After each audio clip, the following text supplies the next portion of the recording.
What's going on, everybody? Welcome into episode 125 of the MudWatch Sports Podcast on this Friday, November 21st, 2025. I'm your host, Zach Malum. But before we get started, please subscribe below. Follow all of my social accounts. Let's start things off in the world of football, as both of your teams are in action this week. And we'll start things down in Baltimore as the New York Jets take on the Baltimore Ravens Sunday at 1 o'clock. The 2-8 Jets, the 5-5 Ravens, and the Ravens come into this game as 13.5-point favorites, total sitting at 44.5. The interesting news coming into this game for the Jets is Tyrod Taylor taking the reins at quarterback. Justin Fields officially benched after another dreadful performance on Thursday Night Football against the New England Patriots a week ago. On the other side for Baltimore, they are red hot right now. 4-game win streak, even though it has not been easy, especially last week. A tough game on the road in Cleveland against the Cleveland Browns defense. They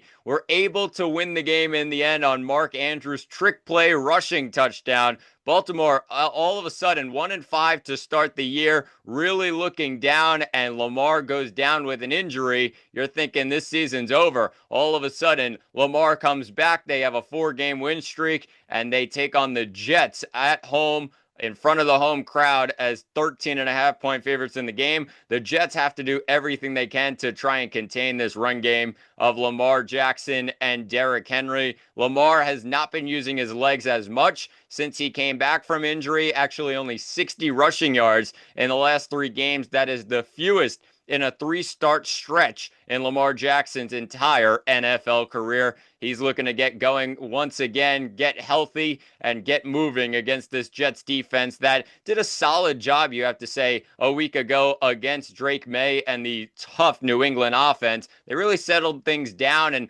really a lot of drives stalled out in the end. And that's what you're looking for from this Jets defense that traded 2 of their best players at the trade deadline, Quinnen Williams and Sauce Gardner. You're looking for this offense, though, with Tyrod Taylor at quarterback to really get going in the passing game. That was one thing that Justin Fields was woeful when it came to this season. Really, really bad stuff with his arm. Got things going with his legs, and Tyrod Taylor can try and do the same. Gets things going and makes something out of nothing with his legs. But the passing game, 139 or so passing yards per game. That is last in the NFL, and it's not even close to the second to last team, who's about 180 passing yards per game. So the Jets really need to figure things out in terms of their receivers. Obviously, no Garrett Wilson. He's on IR right now. But A.D. Mitchell, you get John Mechie as well. Get them involved. Get Mason Taylor involved at tight end. That was supposed to be a breakout player for the Jets this season, but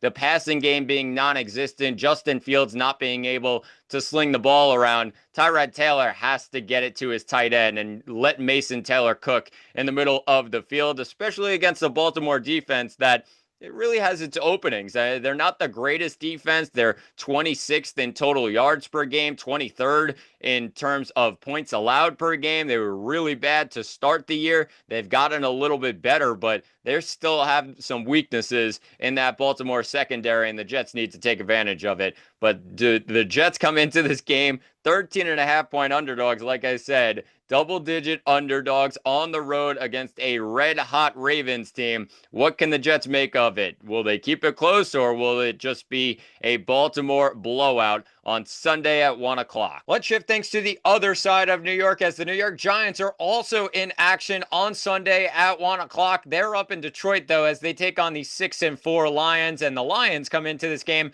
as 12.5-point favorites, total sitting at 50.5. An interesting game for the Giants, as they will not have Jackson Dart for the second consecutive game due to a concussion. He's out for this game. They also are without Kayvon Thibodeau, who's out with a shoulder injury. And then you also have the loss of Paulson Adebo, the Giants' top corner. He's out with an MCL injury in his knee. So the Giants really shorthanded here. Lions also shorthanded for this game. They're without their star tight end, Sam Laporta, as he's on IR due to a back injury. Giants at 2-9. Jameis Winston in at quarterback. Of course, he was in at quarterback last week as well. A 27-20 loss to the Green Bay Packers at MetLife Stadium in a game that the Giants were leading for a fair amount of. They had the early touchdown with Devin Singletary, who had multiple touchdowns on the day. You also had Jameis Winston, a QB sneak in the fourth quarter. Giants had a 1-point lead. They gave it away, of course, with the defense struggling once again. 27-20 loss in which Jameis Winston looked pretty good on the offensive side of the ball. Got it to his receivers. Does not have too many weapons here. I do think they have to get the run game going a little bit more with Tyrone Tracy Jr. Get him going early against a Lions defense that, yeah, I know they played great against the Philadelphia Eagles a week ago. Only 16 points up on the board for Philadelphia, but they can be had. And I think when you look at the Lions defense, especially on the back end, so many injuries, so depleted at corner and at safety that the Giants can take advantage if some of these wide receivers really get going during the game. Wan'Dale Robinson, you got Darius Slayton as well. You also have the running back in Tyrone Tracy Jr. plus the tight end in Theo Johnson. So get those guys going. Allow Jameis to sling the ball around. I mean, you're 12.5-point dogs in this game on the road in Detroit, in the Dome, and really the total's at 50.5. I think it'll probably end up going a little bit under based on the Lions defense just doing enough against this Giants offense, but you know that this Giants team can put up points if they're in the right shape, if they got the right guys on the field. They've done a good job so far on the offensive side of the ball, even without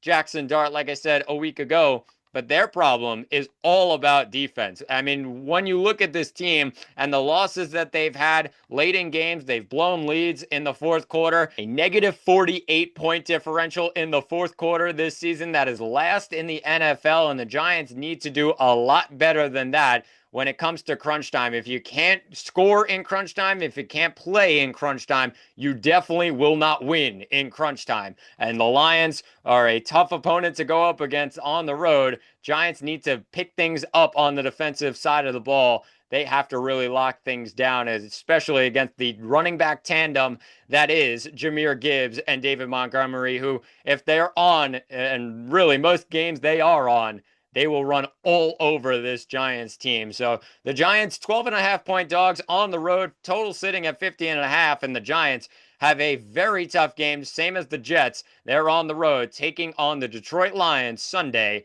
at 1 o'clock out at Ford Field. Let's shift things to a Sunday football preview. If you're new to this, each week I'll pick a couple of the top games across the NFL slate and share my thoughts on them. Let's start things out in Kansas City, as the Kansas City Chiefs at 5-5 this year. Really stunning stuff. They take on the 8-2 Indianapolis Colts at Arrowhead Sunday at 1 o'clock, and really a tough test for the Indianapolis Colts, who have to go on the road now to Kansas City to take on a very hungry KC team. They're 4-1 at home this year. The only loss was against the defending Super Bowl champs, the Eagles, when they came to Arrowhead earlier in the season. And the Chiefs come into this game as 3.5-point favorites, total sitting at 49.5. Toughest test of the year for this Colts team that really is looking unstoppable right now in the AFC South, and they have to figure things out against a Kansas City defense that at home is just unstoppable. They really figured things out on their home field, and the Chiefs are hungry for a win here. Colts have to rely on their quarterback. It all comes down to Daniel Jones, the big moment, stepping up, getting the job done, and I think that's, in the end, the 3.5-point favorites for the Chiefs. I mean, how do they lose this game against Daniel Jones, who hasn't had a big moment just yet in a Colts uniform? This is playoff type atmosphere, a playoff type game on the road at Arrowhead. I don't know if Daniel Jones is ready for this moment just yet. I know he's been phenomenal so far this year, and Jonathan Taylor has done phenomenal work in the run game this season, but this KC defense plus the home crowd at Arrowhead, they got to be fired up. With just 5-5 being their record, they are expecting a lot more from their Chiefs, and it's not going to be easy for Jones. It's not going to be easy for Taylor, and I think Patrick Mahomes, this offense will start to get rolling. They always do on their home field. So I'm going to pick the Chiefs, 3.5-point favorites. Give me the Chiefs in this game. The total is at 49.5, which is a little high considering that this KC defense is pretty strong. I understand that, yeah, both offenses are continuing to put up points. Even the Chiefs put up plenty of points, but 49.5 seems a little bit too high for me. I'm going to take the under in this game. I think KC's defense is able to get to Daniel Jones. They're able to limit this run game with Jonathan Taylor, and this total will go under 49.5. That should be a phenomenal matchup as the pretenders versus the contenders, whatever you want to call it, as the Kansas City Chiefs 5-5 host the 8-2 Indianapolis Colts. Our next game is down in Dallas as the 4-5-1 Dallas Cowboys host the 8-2 Philadelphia Eagles. This one's Sunday at 4:25, and the Eagles come into this game as 3.5-point favorites, total sitting at 47.5. What a battle we have in the NFC East as these two teams. I know it's not the flashiest matchup with Dallas's 4-5-1 record, but could Dallas be turning a corner? Of course, they have a lot to motivate them. Looked really motivated last week against the Las Vegas Raiders, but the loss of Marshawn Kneeland during the bye week, they now go into this matchup against the Eagles looking like they can maybe win a game on their home field and in front of their home crowd. They have to step up because time is running out in terms of their playoff chances. They have to really rack up wins in a hurry for these last couple of weeks, as 4-5-1 is just not going to do it. Even 9 wins, maybe 10 wins gets them into the playoffs, but that's a long way from now. And it all starts against the Eagles in this game in a home divisional matchup. I do think the Eagles end up winning this game and covering the 3.5-point spread. I don't know why all of a sudden. I understand the Cowboys have a lot of motivation, a lot to fight for right now, but the Eagles are just the better football team. I know the Eagles offense has not been great, really struggling right now based on their standards, but they're 8-2 and they figure things out. They figure out how to win games, and I think the Eagles will continue to do that in this game against Dallas. Let's not all of a sudden act like Dallas is some remarkable defense. They're really stacked after the trade deadline. They grabbed Quinnen Williams. They grabbed Logan Wilson. They grabbed some other guys that got Overshown back from injury. They're not some phenomenal defense all of a sudden with those additions. They really have some holes in that defense, and a win against the Raiders is good, but it's not the end-all, be-all. They have a tough game against Philadelphia, especially with Philly's defense on the other side that is so dominant the past couple of weeks. And really, when you look at Jared Goff a week ago, that's not an easy guy to go up against and really rattle him at quarterback. The Lions went 0-for-5 on 4th down. They had no clue what they were doing on offense besides that one touchdown from Jameson Williams, which was a blown coverage in the end by Philadelphia. But in that game, I mean, that is all Eagles defense. That's the reason they win that game. And in the end, I don't think Dak Prescott can go up against this Eagles defense so easily and just completely cruise along. The total is at 47.5. It's high because the Dallas offense, I feel like, has been pretty strong recently. They have CeeDee Lamb. They have George Pickens. Jake Ferguson gets involved. Javonte Williams has been great out of the backfield. And, of course, Dak Prescott calling the plays. But this Eagles defense is nothing that Dallas has seen this season. Even with that game on the road against the Denver Broncos, I think the Eagles would even prove that their defense has been really strong this year. Denver, of course, beat Philly, but these defenses are near the top, right at the top, both of them. And my argument is that the Eagles recently have been the best defense in football. That's how good they've been, and they've really locked things down with that 8-2 record in the NFC East. So this should be a phenomenal matchup. Give me the Eagles in this game. As for the total, I'll probably say the under in terms of 47.5. I do think the Eagles defense is able to get to Dak Prescott in this game and unsettle him in the pocket, where he's been very comfortable recently, especially in that game against the Las Vegas Raiders on Monday. And shifting things to our final game of our Sunday football preview, it's out in Los Angeles as the 8-2 Rams host the 6-4 Bucks. This one, Sunday Night Football, and a stunning spread. The Rams come into this game as 7-point favorites, total sitting at 49.5. I know the Bucks have been in a rut recently. They cannot get things going. They cannot rack up wins. but 7 points on the road. I know the Rams have been pretty good as well. You look at who the Bucks lost to recently, and they've lost to the Lions on the road in Detroit 24-7. Then they beat the Saints 23-3, and then the last two losses, a two-game losing streak, it was the Patriots against the Patriots on their home field, but without a lot of their top guys. 28-23 was the score. Very close game in the end. And then you have the Bills on the road in Orchard Park. Bills coming off of that horrible loss to the Dolphins. 44-32 is the final here. And Buffalo was able to put up some points on offense. So the big sticking point is that Tampa's defense has not been great. They have to get better. And going on the road against LA, whose offense is obviously as great as they are with Matthew Stafford, along with Puka Nacua. You got Kyron Williams out of the backfield. Even Devontae Adams getting a lot of action in the end zone. 8-2 Rams. So you say, okay, well, now it makes a little bit more sense. But 7 points. And that's just too many points for Baker Mayfield, in my opinion. Give me the Bucks on the road. 7 points is way too much. 49.5 being the total. I'm going to take the over. I expect both of these offenses to get going. And the Rams defense, yes, they've been much improved from a season ago. Really looking good on the back end, the Rams are, but they have not faced Baker Mayfield yet, and I think Baker will be able to get things going. Still a question of who's going to play for Tampa. That's the one thing that really is holding Tampa back just a little bit. They're dealing with some illness to their star wide receiver, Emeka Egbuka, so he is still questionable to play, but most likely will in the end. They also have some more injuries on the defensive side, including Jamel Dean at corner. They also have Hassan Reddick questionable as well. A couple of linebackers that they have to figure out the injury situation. So they may be without a couple guys, but give me Baker on the road. And yes, it's a very high spread in 7, but I think Baker covers that. I think this is a close game. Rams probably win in the end.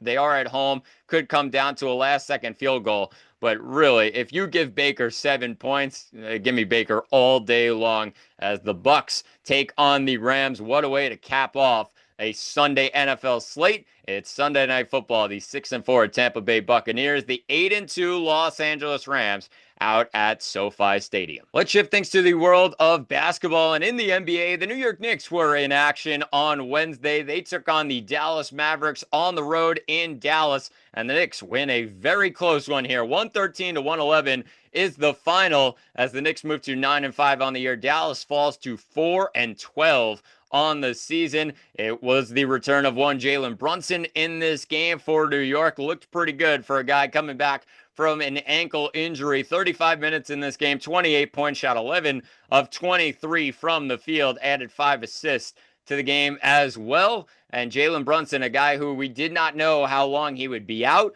considering last season missed 15 games with an ankle injury. Could be out for a week, could be out for a month, could be out for just a couple of games. It was just a couple of games for Jalen Brunson this time. Got to keep him healthy as the Knicks 9-5 on the year, and really a game that they should have won by plenty more. Free throw shooting really was the Achilles heel of the Knicks in this game. It did not bite them in the end.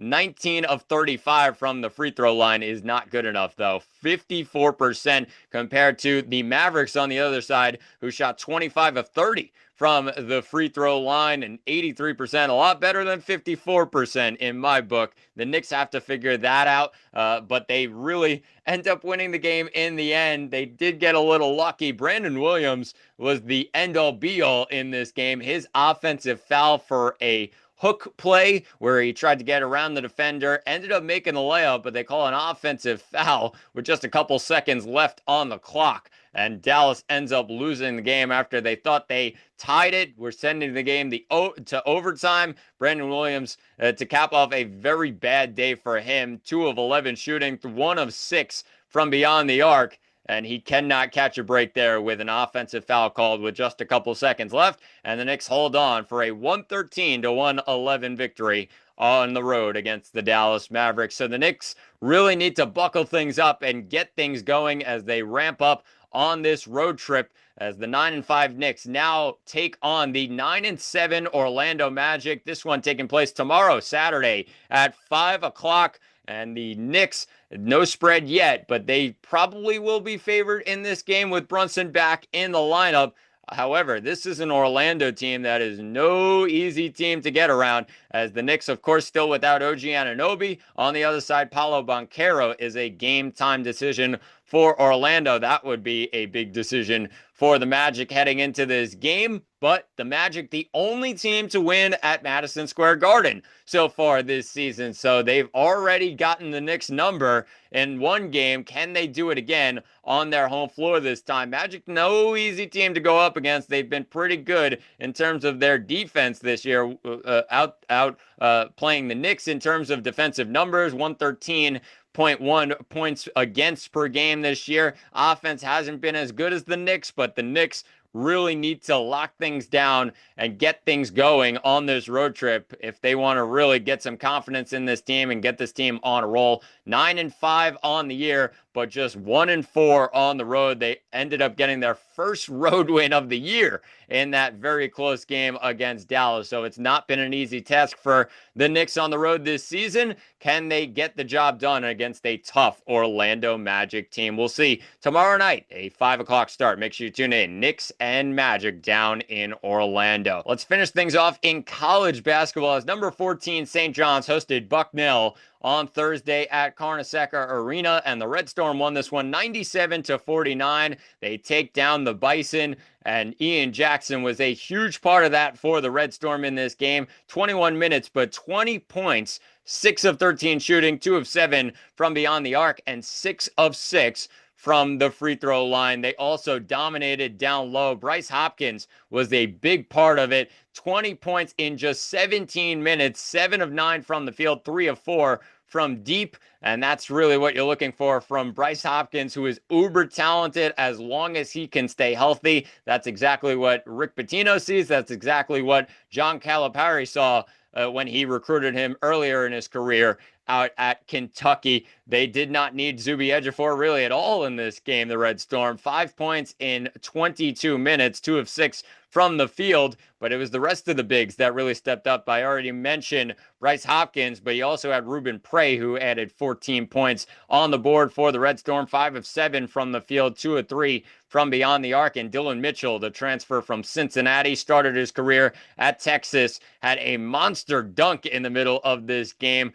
10 points, 4 of 7 shooting. He had 11 rebounds as well down low. Can't take too much of these non-conference games at Carnesecca into account. Obviously, Bucknell this past one, and then William and Mary earlier in the week, but it really sets them up to go out to Vegas for next week, a phenomenal Players Era Festival, as the St. John's Red Storm are in action again on Monday. They take on the number 16 ranked Iowa State Cyclones, a 4:30 start in the afternoon. Make sure you tune in the late hours of work. What a matchup we have. A top 15 matchup it's going to be once the rankings change, and St. John's is going to get their toughest test, maybe their toughest test of the season, in my opinion, on the defensive side. Definitely are getting a very tough test, as Iowa State, one of the best in the country when it comes to defense and rebounding. It's not going to be easy for the bigs for St. John's, but they are getting going right now. Bryce Hopkins, Zuby Ejiofor, even the bigs off the bench in Dylan Mitchell and Ruben Prey really getting things going right now and really working hard for Rick Pitino and his team. But it's really going to come down to not turning the ball over against an Iowa State Cyclones team that really feasts on turnovers. They also rebound the ball very well. So St. John's has to be ready down low in the paint to lock things down. Not going to be an easy game, but a great test in non-conference play for St. John's. The next day, they end up taking on Baylor. 5 o'clock start in that one, but we'll preview that one on Monday's episode. It should be a great next couple of games for St. John's. Back-to-back Iowa State and Baylor. It does not get much tougher than that. On the road in Vegas, they take on these two teams. Make sure you tune in all week long. Next week is a great week of college basketball to come. But that will do it for episode 125 of the MudWatch Sports Podcast. Please subscribe below. I've been Zach Malum, and thanks for watching, and talk to you all on Monday.